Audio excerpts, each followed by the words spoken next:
कमाल का लोकतंत्र चलाया है उस बंदे ने जो 2014 में संसद के सीढ़ियों को मत्था टेका था और कहा था मैं लोकतंत्र की रक्षा करूंगा। कमाल का लोकतंत्र चला रहा है। तो अगर प्रधानमंत्री बना दूं ना, और जब सारे पुलिस प्रशासन सारे ईडी सीबीआई आपके हाथ में हो ना, तो आपका भी 56 नहीं 102 इंची तो किसी का भी हो सकता है। मैं कहता हूँ 56 इंची का सीना उस आदमी का है जिसके पास कोई ताकत ना हो, फिर भी एक ताकतवर का वो सामना करना, 56 इंची का सीना उसका होता है। क्या हिंदू मुस्लिम की राजनीति खत्म हो गई क्या? जितने आज हिंदू लोग ही कहे यहाँ पे हिंदू राष्ट्र के लिए लोग धरना प्रदर्शन करते हैं, उनको एक बार पूछिएगा सवाल कि ये जो बैठी हुई है ये कौन मुसलमान है कि कौन है? ये वो बेशरम आदमी है जो हिंदू मुस्लिम बोलते हैं। नहीं तरह के हिंदू बजरंग दल है, फलाना दल है, ये दल है, वो हमारे देश को तोड़ने का काम है। 2024 में मोदी सरकार बुरी तरह से हारेगी। अभी राजस्थान में हारेगी, मध्य प्रदेश में हारेगी। संसद भवन हो या इस देश में एक ईंट लगाना हो, कौन सा नेता जिसका भी नाम ले हो बोलना आपके अपने बाप का जमीन बेच के लाया था और संसद भवन में वो नेता मंत्री बैठे, जनता जाके बैठेगी।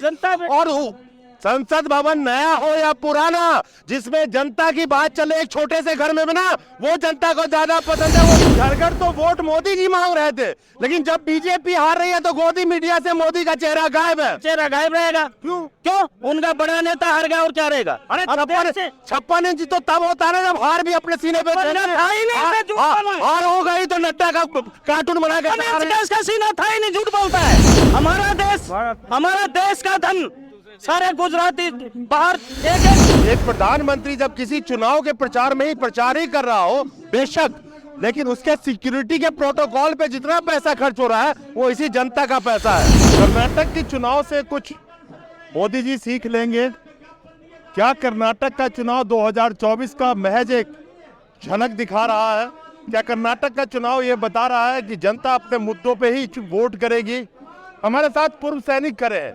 ये वो पूर्व सैनिक है जो OROP के मुद्दे पे भी लगातार जंतर मंतर पे धरना दे रहे हैं।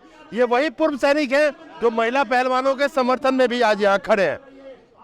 आप लोग तो अपना मुद्दा तो चल ही रहा है आपका OROP का।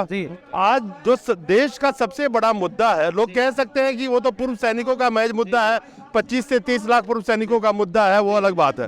यहाँ तो जितनी हमारी देश की सारी महिलाओं का ये मुद्दा है, बेटियों का मुद्दा है। बेटियों का मुद्दा बिल्कुल सही है सारे देश के लिए।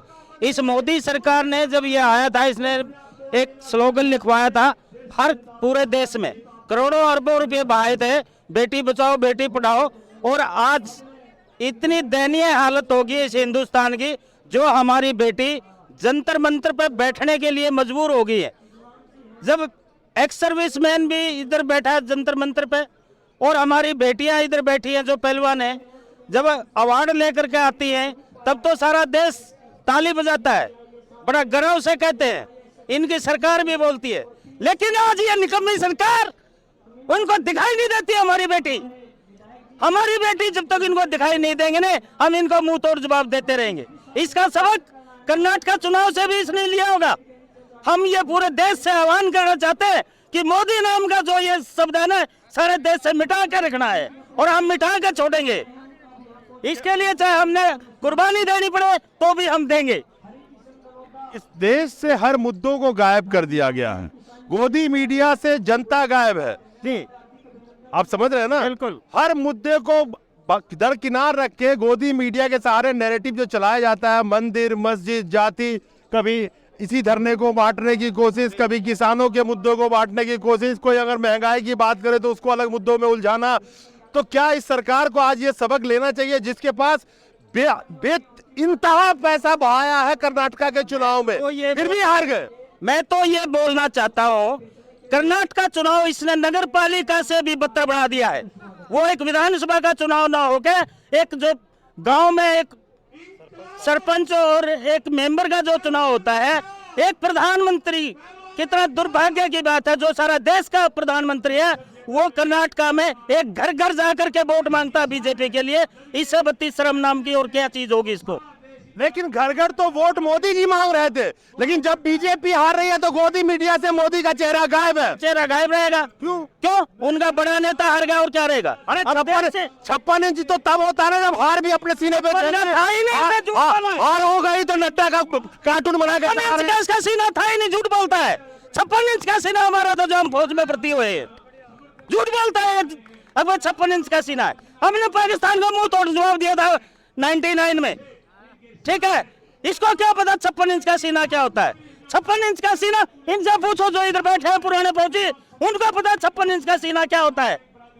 ये पाकिस्तान का पाकिस्तान बोल करके जिस दिन मुसलमान हिंदू सब बोल करके उधर बढ़ावा देता है और उसी दिन हमारा 2-4 सैनिक मारे जाते हैं। हमारे कितने देश दुर्भाग्य की बात है। हमारे देश की जनता जानती है कि आप 56 इंची कह रहे हैं। मैं कहता हूं हमारे फौजियों का सीना 102 इंच है, लेकिन 56 इंची का सीना जो खुद को बताता है, जवान हमारे लड़ाई चलती है तो गोली के सामने 56 इंची लेके खड़े रहते हैं। यहाँ तो एक हार हो गई तो गोदी मीडिया के आंचल में मुंह छुपाए घूम रहे हैं। बिल्कुल मुंह छुपा कर नहीं घूमेगा। इससे बेशरम की बात और क्या होगी। ये तो है ही बेशरम। इसने तो हर आदमी को बोला था कि मैं 15-15 लाख दूंगा। कहाँ गए हो। इसने बोला था मैं विदेशों से धन लाऊंगा। कौन सा धन लेकर के आया। काला धन। हमारा देश का धन सारे गुजराती बाहर एक ट्रेन पूरा पैसे का भर करके विदेश में चले गए। मैं बताता हूँ आज तक उसको पकड़ के नहीं लाया 9 साल में। तो ये हमारे देश के लिए क्या दुर्भाग्य की बात नहीं है। फिर ये मीडिया वाले पिछली बार जब हम आए थे, आप नाराज नहीं होना, हमारे से क्वेश्चन किया था कि भाई मोदी जी ने संसद भवन बना दिया। अरे भाई पुराना संसद भवन में कौन सा टपका लग गया था हमारे को बताओ, जो 1 करोड़ रुपए बर्बाद कर दिए खाम खा के। हमारे देश के ऊपर बर्बाद करता, डेवलपमेंट करता। आज हमारी बेटी बैठी है, उनके लिए कोई संस्था खोलता। एक मिनट, जिस मीडिया वाले ने आपसे सवाल किया था तो आपको जवाब देना नहीं आया। बोलना संसद भवन हो या इस देश में एक ईंट लगाना हो, कौन सा नेता जिसका भी नाम ले हो, बोलना आपके अपने बाप का जमीन बेच के लाया था और संसद भवन में वो नेता मंत्री बैठे, जनता जाके बैठेगी। और संसद भवन नया हो या पुराना, जिसमें जनता की बात चले एक छोटे से घर में बना, वो जनता को ज्यादा पसंद है। वो संसद कतई किसी काम का नहीं है जिसमें जनता की बात ना हो। बिल्कुल सच्चाई है ये, तो आपको जवाब देना चाहिए। बिल्कुल गहरी सच्चाई है ये। जो किसी भी जगह अगर संसद चलती है वो देश के लिए, उत्थान के लिए, देश का भला करने के लिए चलनी चाहिए। नए और पुराने से इससे कोई मतलब नहीं होना चाहिए। ये खाम का गरीबों का, किसानों का जो पैसा बेनता बहा रहा है पानी की तरह, इसके एक चुनाव प्रचार में जाने के लिए एक प्रधानमंत्री के लिए करोड़ों अरबों रुपए खर्च होते हैं। और ये पूरा दिन पूरी रात कर्नाटका में रुका। देश जाओ बाढ़ में, हमारी बेटी उस दिन से इधर बैठी है, एक शब्द नहीं बोलता। ये एक बात इन्होंने बहुत अच्छी बोली है।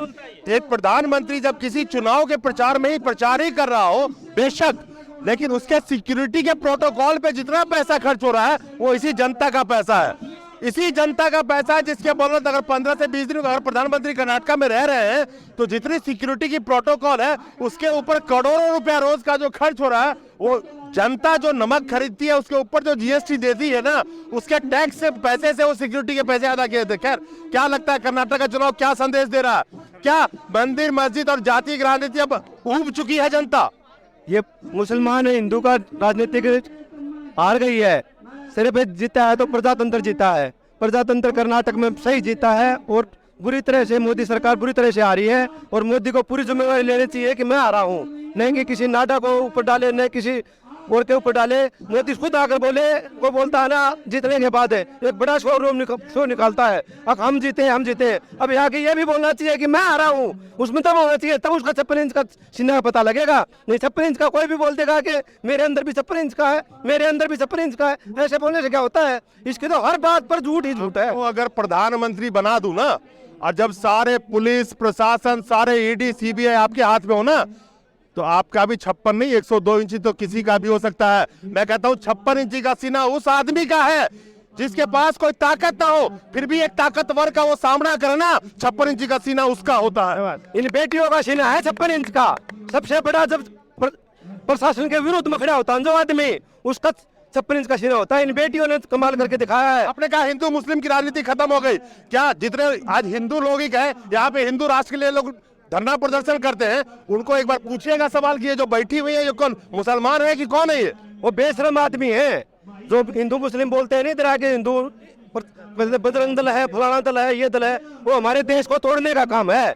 नहीं तो फौज में भी ऐसे ही हो जाए, फौज में भी कह देंगे मैं बजरंग दल का हूँ, मैं फलाने दल का हूँ, फिर कैसे चलेगा ये देश? है देश को ना चलने की मतलब इनकी पहले से ये राजनीतिक रही है। जिस दिन से बना है ये बजरंग दल हिंदू महासभा, उस दिन से ही देश को तोड़ने में लगे हुए हैं। ये देश को जोड़ने में नहीं लगे हुए। देश को जोड़ना ही हमारा कर्तव्य होना चाहिए, न कि तोड़ना। ये हमारे पूर्व फौजी हैं जिन्होंने देश की रक्षा के लिए अपने प्राणों की बाजी लगाई। खुश नसीब है कि चलिए ये यहाँ रिटायर होके हैं, पूर्व फौजी हैं, लेकिन हमारे एक एक फौजी 10-10, 20-20, 100-100 गोली झेलने के लिए तैयार होते हैं ताकि भारत की जनता सुकून से सोए। और वही जनता जब किसी को चुन के गद्दी पे बिठाती है तो उससे यह उम्मीद करती है कि भारत की आंतरिक सुरक्षा वो ढंग से करे, भारत के लोगों का वो ख्याल रखे। लेकिन यहाँ तो जिसको चुन के बिठाया वो अपने ही प्रचार के लिए हजारों हजार करोड़ रुपए खर्च कर रहा है गोदी मीडिया के ऊपर। तो जनता का ध्यान किसका? क्या लगता है कि कर्नाटक का चुनाव अब ये फैसला हो गया है कि 2024 का इशारा आ रहा है? 2024 में मोदी सरकार बुरी तरह से हारेगी। अभी राजस्थान में हारेगी, मध्य प्रदेश में हारेगी, सब जगह हारेगी। जब तक हमारे को न्याय नहीं मिलेगा, बेटियों को सही जगह से सही मान सम्मान के साथ नहीं उठाया जाएगा और उस बदमाश आदमी को, उस गुंडे को गिरफ्तार नहीं किया जाएगा, जनता के सामने रगड़ा नहीं जाएगा, तब तक नशे हटेंगे नहीं। उनकी नाक रगड़ के रहेंगे, उनको ऊँचा करके रहेंगे, सारे काम उनके उल्टे करके रहेंगे हम। कमाल का लोकतंत्र चलाया है उस बंदे ने जो 2014 में संसद के सीढ़ियों को मत्था टेका था और कहा था मैं लोकतंत्र की रक्षा करूंगा।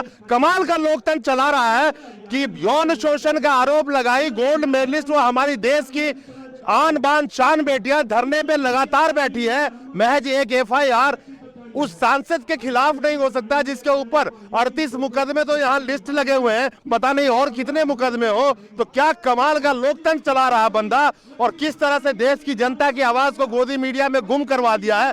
लेकिन जनता अब जाग चुकी है और कर्नाटक से ये संदेश शायद आ चुका है। तो जागने का वक्त अब आपका है। नमस्कार।